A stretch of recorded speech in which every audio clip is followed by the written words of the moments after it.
Professor, das suas obras 16mm, Bandeiras Verdes e Quem Matou Eliesi, há uma coordenação e uma força argumentativa muito próxima, né? Tanto de produção quanto de trabalho.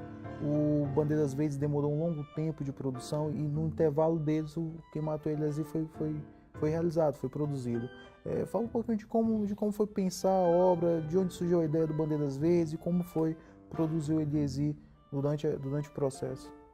Bom, o filme Bandeiras Verdes, ele foi surgindo durante o período em que eu trabalhei na Comissão Pastoral da Terra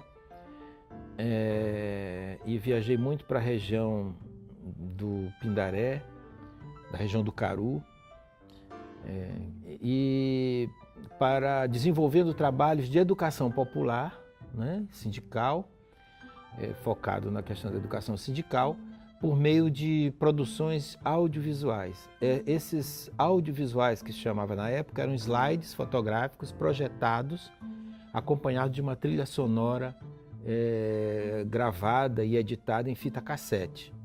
Normalmente os projetores funcionavam com pilha, né? Porque o gravador cassete, que reproduzia o som, também pilha, porque não tinha energia.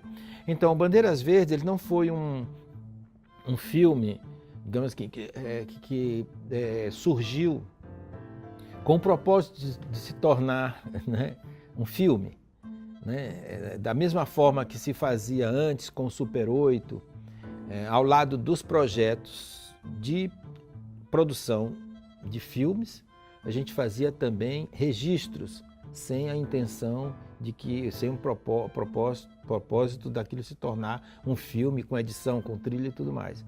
Eu achei interessante aquela realidade que eu passei a conhecer a partir de 78, 79, né? Já tinha saído no Laborarte uns anos antes. Achei interessante aquela realidade e comecei a identificar ali aquilo que eu lia nos livros que explicavam o Maranhão, explicavam as migrações, né? Os fluxos migratórios nordestinos, etc.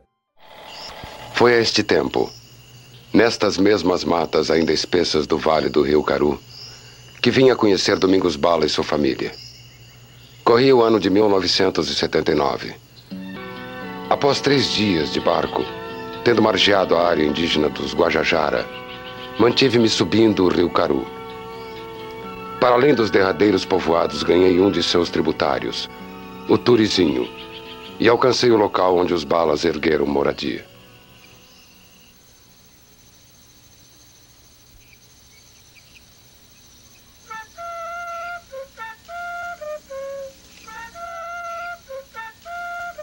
Bala já passava dos 50, mas parecia remoçado e sob radiância, com os encantos que a nova terra lhe abria. Tocava flauta, caçava, colhia ervas medicinais, fazia-se esplêndido terecozeiro e, sobretudo, rasgava grandes roçados nas franjas da mata, ombreado com seu filho Juscelino e seu compadre Simão. Tanto que no filme eu utilizei mapas em animação a partir dessas publicações que eu lia para compreender melhor o Maranhão, né? Então usei esse recurso como uma forma de ter, naquele momento, uma explicação que lançou mão do aspecto didático. Depois eu vi que eu tinha bastante material, muita gravação, tem gravação que é em fita cassete, tanto que o filme inicia com letreiros, porque o som estava inaudível praticamente, né? E é uma narração bacana, a história contada pelo personagem, um dos personagens, o personagem central, que é Domingos Bala, e eu usei o texto escrito substituindo o som que não dava para se ouvir com cassete. Mas tem um trechozinho que é em primeira pessoa, né? Na verdade, o filme, a narração, que muita gente questiona, filme narrado ou não, eu não tenho problema quanto a isso, a narração e tem linhas de documentaristas que seguem determinadas opções de documentário que inclui a narração, a fala testemunhal. Então, como testemunho. Então, a narração, uma sugestão de um amigo, diz, pega o teu caderno de campo, que tem coisa interessante, e descreve como é que foi lá e tal, na primeira pessoa. Eu achei interessante porque isso explicaria o filme, né? Durante todo esse tempo, a história do filme, que foi a própria narração diz das dificuldades de fazer o filme. Ele funciona como um bloco de notas audiovisual, né? Um bloco de um caderno de um caderno de anotações. campo, certo? Isso. De um pesquisador, né? Então, o filme foi desenvolvendo. Já eu comecei em 78, 79, né, esse filme, a viajar para essa região e filmar trechos em pequenos rolos de filme de 2 minutos, 2 minutos e meio.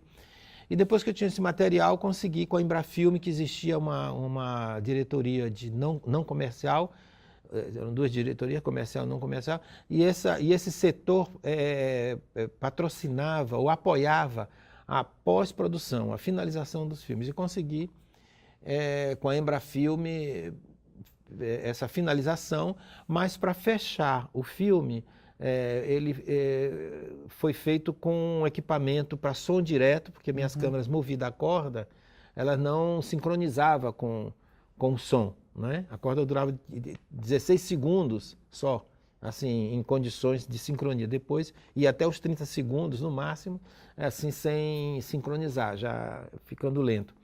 Então consegui um equipamento, uma câmera uma câmera para som direto, uma câmera mais sofisticada e tal, e que nessa filmagem veio então um diretor de fotografia para fazer os depoimentos em som direto. Então o filme levou quase 10 anos, mas na fase final se fez como exige um documentário, né? Com a necessidade que o documentário com som direto exige, né? E aí então o filme se concretizou a partir daí. E foi uma experiência interessante porque eu considero um trabalho assim de muita imersão assim no povoado, que eu ficava hospedado e depois a gente saía nos outros povoados fazendo os trabalhos de educação popular. E também o filme surgiu a partir desse interesse que cresceu naquele momento de trabalhar de uma forma mais direta, né? De tomar a arte que eu fazia, seja fotografia ou cinema, e não apenas fazer as minhas viagens estéticas, o deleite, enfim. O babaçu, que se destina ao fabrico industrial do óleo vegetal e se constitui numa importante fonte de divisas para o Estado, é coletado e quebrado pelas mulheres camponesas. Estas, entretanto, são proibidas de vender as amêndoas deste coco no comércio local, sendo obrigadas a entregá-las aos latifundiários por um preço estipulado por eles. As condições de vida desses camponeses subordinados aos latifúndios agrava-se também em outras regiões do país. A partir dos anos 20, intensifica-se o fluxo migratório de nordestinos para os vales úmidos do Maranhão, movidos pela seca e por uma estrutura agrária anacrônica.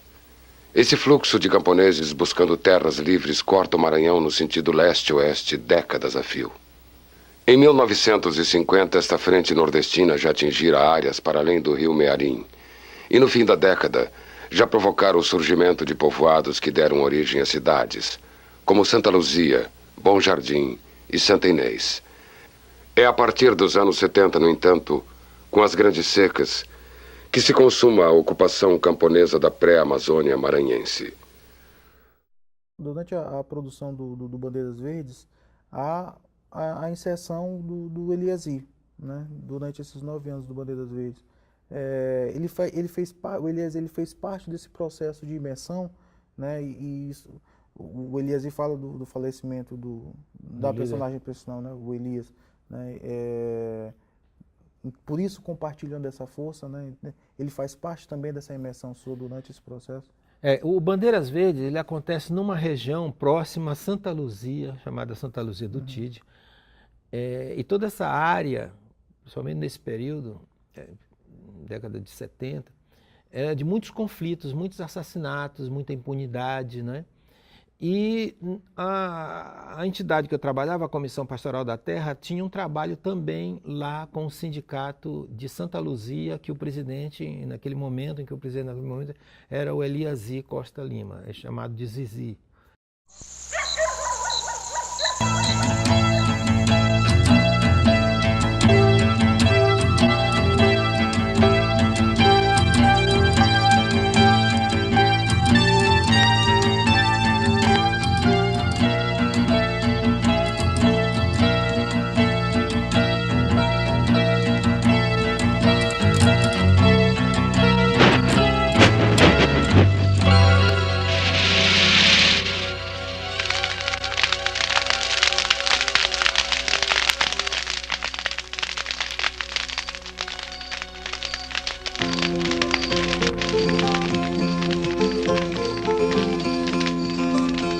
Quando a encilada o pavio da morte se incendeia, o poema chora fundo que a miséria ponteia.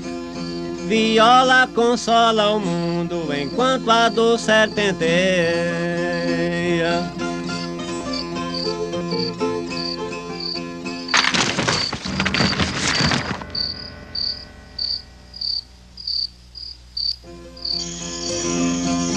Falta aqui palavra-prima com precisão e clareza, que insuficiência diga sobre a tamanha riqueza do homem plantando a terra em paz com a natureza. Mas a sanha da grilhagem que envergonha a nação, quando chega o grilheiro vai cercando todo o chão, tomando a vez do plantio, mandioca, arroz e feijão.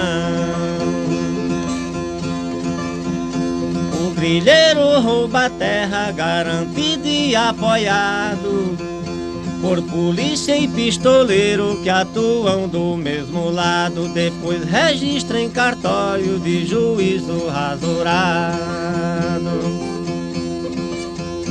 Quanto mais a cerca cresce, diminui a agricultura.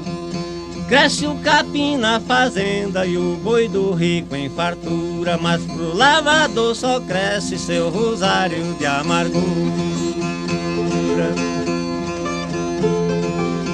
E dando prosseguimento à sua ação infernal, o latifúndio não mede esforços em fazer mal, tendo em mira a liderança do organismo sindical.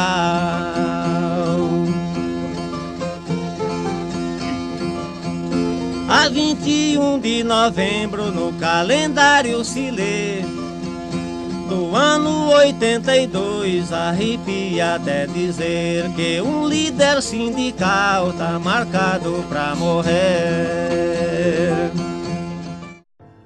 E o filme, então, foi numa dessas viagens para a região em que eu trabalhava e, paralelo a esse trabalho, documentava para o que deu no final Bandeiras Verdes.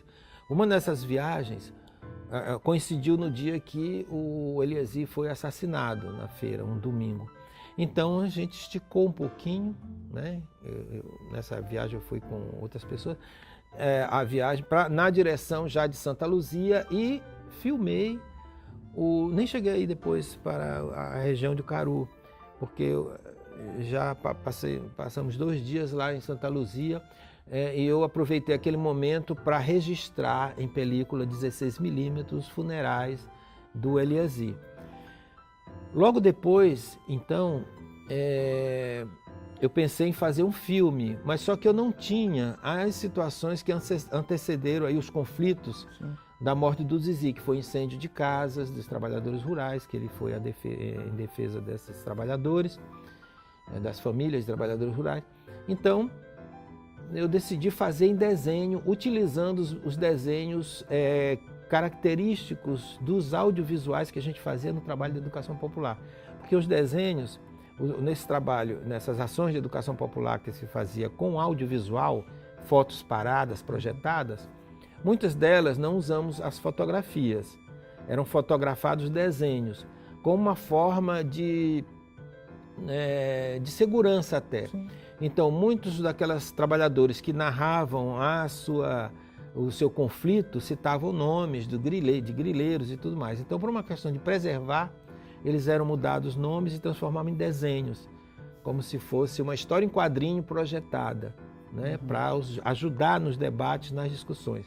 E o desenho que foi utilizado, que mais teve aceitação, não foi o desenho que a gente chamaria de figurativo, foi um desenho mais estilizado, digamos assim, que inspirado nas capas tradicionais da literatura de cordel. O olho frontal, as pessoas no perfil. Então, o filme Eliassi, na verdade, ele tem uma relação com Bandeiras Verdes, mas na sua história, né?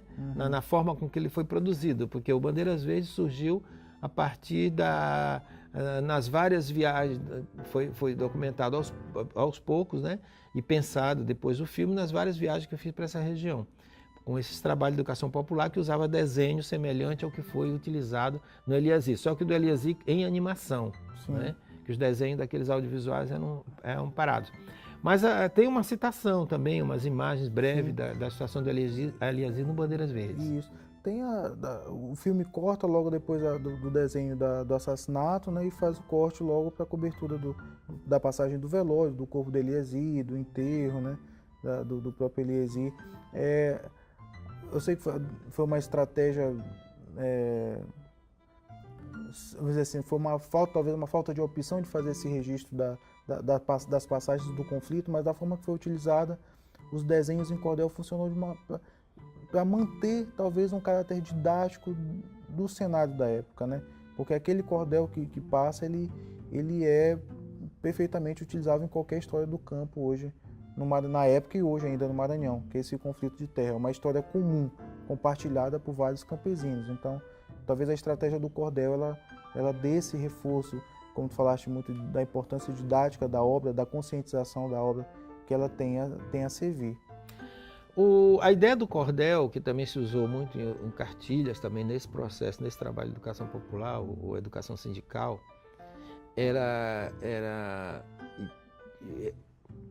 foi utilizado no filme Eliassi porque, a princípio, ele foi pensado para trabalhar com camponeses, né? Sim. Só que em princípio, para isso. Só que chegamos a levar projetor de 16mm, IBI, muita dificuldade, né? Projetor de 16mm, só que em lugares que tinha energia elétrica. Só que esse formato, quando ele participou do festival em Brasília, foi muito apreciado, essa forma de trabalhar a história, o desenho, complementando com aqueles poucos minutos do processo dos funerais do Eliassi. Porque só os funerais não dariam um filme. Então, ele foi encaixado o roteiro. Depois, então, teve um depoimento da viúva, né, e de um filho de um primeiro casamento dele, que foi feito também com uma câmera em som direto, mas já com toda aquela precariedade, tanto que ele é muito curto e nem sincroniza bem. Mas essa forma de utilizar essas duas linguagens, digamos assim, no filme, e a coisa de mostrar a realidade, né? Enfim, o filme ganhou 5 prêmios no Festival de Brasília em 85, né? Ou 86, me parece. Vamos para mais um intervalo e voltamos já.